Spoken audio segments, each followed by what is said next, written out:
बिस्मिल्लाहिर्रहमानिर्रहीम। अस्सलाम वालेकुम नाज़रीन, मैं हूं ज़ैन अली।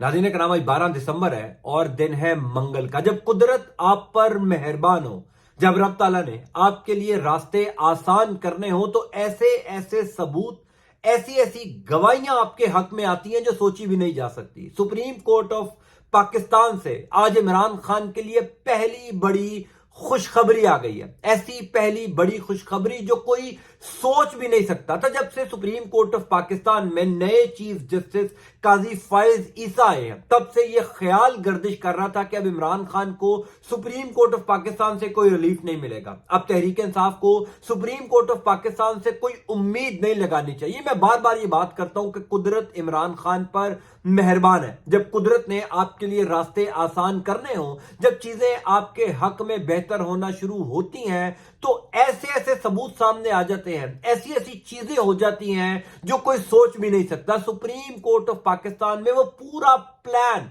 यानी जो इमरान खान के खिलाफ पिछले 7-8 महीनों में पूरा प्लान बनाया गया था, तहरीक इंसाफ के खिलाफ जो पूरा प्लान बनाया गया था, सुप्रीम कोर्ट ऑफ पाकिस्तान के एक जज ने वो पूरा प्लान नाकाम बना दिया। सुप्रीम कोर्ट ऑफ पाकिस्तान से बिल आखिर इमरान खान के लिए पहली अच्छी खबर आ गई है। तफसीलात मैं आपको बता देता हूं। देखिए, चीफ जस्टिस काजी फायज ईसा के मुतालिक हर गुजरते दिन के साथ शकूक व शुबात बढ़ते जा रहे थे। यानी वो जो एक इमेज काजी फायज ईसा का चीफ जस्टिस बनने से पहले था कि जब ये चीफ जस्टिस बनेंगे तो उसूलों पर फैसले करेंगे, इंसाफ पर फैसले करेंगे, तहरीक इंसाफ को रिलीफ मिलेगा, इमरान खान को रिलीफ मिलेगा। लेकिन हर गुजरते दिन के साथ उनके अपने सहाफी जो उनको बड़ा पसंद करते थे, वो सवालात उठाते जा रहे थे कि काजी फायज ईसा ने आंखें क्यों बंद कर ली, काजी फायज ईसा क्यों तहरीक इंसाफ के ऊपर होने वाले जुल्म पर खामोश है। लेकिन जुल्म की रात को आखिर खत्म होना था, आखिर सूरज ने तुलू होना था। सुप्रीम कोर्ट ऑफ पाकिस्तान ने इमरान खान की एक बहुत बड़ी मुश्किल आसान कर दी। यानी मैं हमेशा ये बात करता हूं कि कुछ ना कुछ ऐसा हो जाता है इमरान खान के हक में जिससे ये साबित हो जाता है कि इमरान खान को जेल में रखना अब नामुमकिन है। इमरान खान के ऊपर बनाए गए केसेस दरअसल इमरान खान को फायदा देने लग जाते हैं। सुप्रीम कोर्ट ऑफ पाकिस्तान में जस्टिस एजाजुल एहसन ने क्या जबरदस्त काम किया है, तफसीलात आप सुन लीजिए। सुप्रीम कोर्ट ऑफ पाकिस्तान में प्रैक्टिस एंड प्रोसीजर बिल को मंजूर किया था। वो प्रैक्टिस एंड प्रोसीजर बिल जिसमें सुप्रीम कोर्ट ऑफ पाकिस्तान के चीफ जस्टिस के इख्तियारात को महदूद किया था।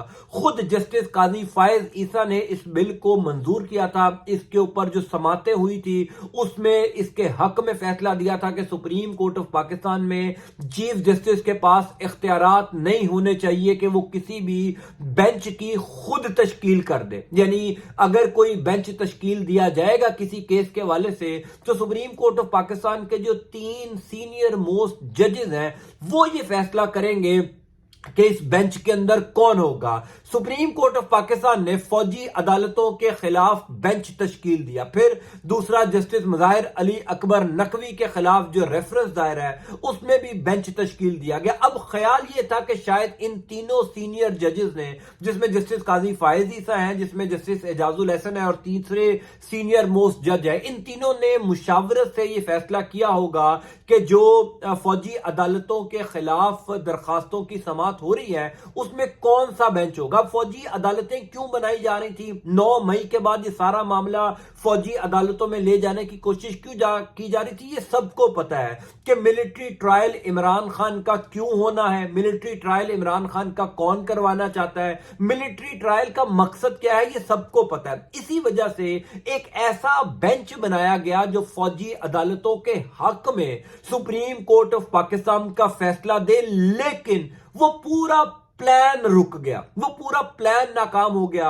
जस्टिस एजाजुल एहसन के एक झटके ने, जस्टिस एजाजुल एहसन के एक फैसले ने इमरान खान की एक बहुत बड़ी मुश्किल आसान कर दी, क्योंकि अब वो बेंच की जो तश्कील है वो तमाम तर मामलात रुक गए हैं। जिस दिन ये बेंच बना था उसी दिन ये बातें शुरू हो गई थी कि अब इमरान खान की मुश्किलात में इजाफा हो जाएगा। अब तहरीक इंसाफ के वो तमाम लोग जो 9 मई में मुलव्विस थे या नहीं थे, या जिनको इस तमाम तर गेम में डाला जा रहा है, उनका ट्रायल मिलिट्री कोर्ट में ही होगा। ये बेंच देखकर ही लोगों ने अंदाजा लगाना शुरू कर दिया था کل رات کو یعنی پیر اور منگل کی درمیانی شب جسٹس اعجاز الاحسن نے سپریم کورٹ آف پاکستان کے رجسٹرار کو ایک خط لکھا. اس خط کے اندر لکھا کہ پریکٹس اینڈ پروسیجر بل کے تحت تو ہونا یہ چاہیے تھا کہ جو بھی سپریم کورٹ آف پاکستان میں بینچ تشکیل دیا جائے گا وہ 3 سینئر موسٹ ججز کی مشاورت سے دیا جائے گا، لیکن جو چیف جسٹس قاضی فائز عیسیٰ کے چیمبر میں ہم 3 ججز کی میٹنگ ہوئی تھی اس میں تو یہ بینچ ڈیسائیڈ ہی نہیں ہوا تھا جو فوجی عدالتوں کے خلاف سپریم کورٹ آف پاکستان کے چیف جسٹس نے تشکیل دے دیا. یعنی بینچ فکسنگ کی گئی، یعنی 3 ججز نے جو بینچ ڈیسائیڈ کیا تھا قاضی فائز عیسیٰ نے ان تینوں ججز یعنی خود بھی اس میٹنگ کا حصہ تھے، ان دونوں ججز کے مشورے کو سائیڈ پر رکھ کر اپنی مرضی کا بینچ تشکیل دے دیا، کیونکہ قاضی فائز عیسیٰ کو اس بات کا اندازہ تھا کہ اگر ان 2 ساتھی سینئر ججز کی بات مانی گئی، ان کا مشورہ شامل کیا گیا تو کچھ ایسے ججز اس بینچ کا حصہ بن جائیں گے جو شاید فوجی عدالتوں کے خلاف فیصلہ دے دیں، جو شاید فوجی عدالتوں کی تشکیل کے اوپر اعتراض اٹھا دیں، جو عمران خان کا مقدمہ فوجی عدالتوں میں نہ چلنے دیں، جو تحریک انصاف کا مقدمہ فوجی عدالتوں میں نہ چلنے دیں. اس وجہ سے قاضی فائز عیسیٰ نے اپنی مرضی کا بینچ تشکیل دے دیا. اب جب وہ بینچ کے نام سامنے آئے، جب کیس کی سماعت چلنا شروع ہوئی تو جسٹس اعجاز الاحسن نے سپریم کورٹ آف پاکستان کے رجسٹرار کو ایک خط لکھ کے قاضی فائز عیسیٰ کا یہ پورا پلان ایکسپوز کر دیا. اب دراصل عمران خان کے موقف کی جیت ہو گئی کہ پاکستان کی عدالتوں میں بیٹھے ججز بھی عمران خان کے خلاف مینیج ہیں، پاکستان کی عدالتوں میں بیٹھے ججز بھی ایسے بینچ بنا رہے ہیں، ایسے ہم خیال ججز کو شامل کر رہے ہیں جو عمران خان کے خلاف فیصلے دیں گے. لیکن جسٹس اعجاز الاحسن نے ایک ایسا کام کر دیا جس سے عمران خان کو ایک بہت بڑی کامیابی مل گئی. جسٹس اعجاز الاحسن نے کہا کہ جو میٹنگ کے اندر ہم تینوں ججز نے ڈیسائیڈ کیا تھا وہ بینچ ہونا چاہیے تھا، یہ تو بینچ ہی بالکل مختلف ہے. یعنی جسٹس قاضی فائز عیسیٰ صاحب کا وہ پورا امیج جو پچھلے کئی سالوں سے بنا ہوا تھا کہ قاضی فائز عیسیٰ صاحب باقی چیف جسٹس صاحبان سے بالکل مختلف ہوں گے، قاضی فائز عیسیٰ شاید اپنے انصاف اور اپنے اصولوں کے اوپر جو وہ فیصلے دیں گے، لیکن کل چیف جسٹس قاضی فائز عیسیٰ کا وہ پورا امیج دھڑام کر کے نیچے گر گیا.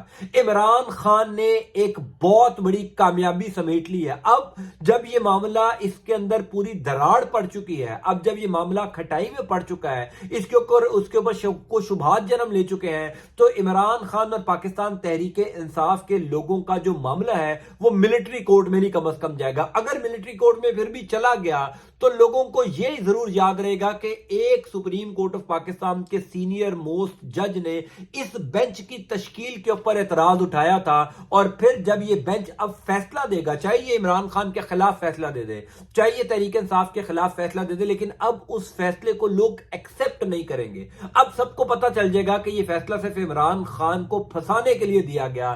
تو قدرت نے عمران خان کی ایک بہت بڑی مشکل آسان کر دی. میں اس لیے کہتا ہوں کہ رب تعالیٰ جب کسی کے راستے آسان کرتا ہے تو ایسی چیزیں سامنے آ جاتی ہیں، ایسے ثبوت منظر عام پر آ جاتے ہیں جو کہ عمران خان کے لیے اب آ رہے ہیں. میں آپ کو اس حوالے سے اپڈیٹ کرتا جاؤں گا. انٹل نیکسٹ ٹائم، اللہ حافظ.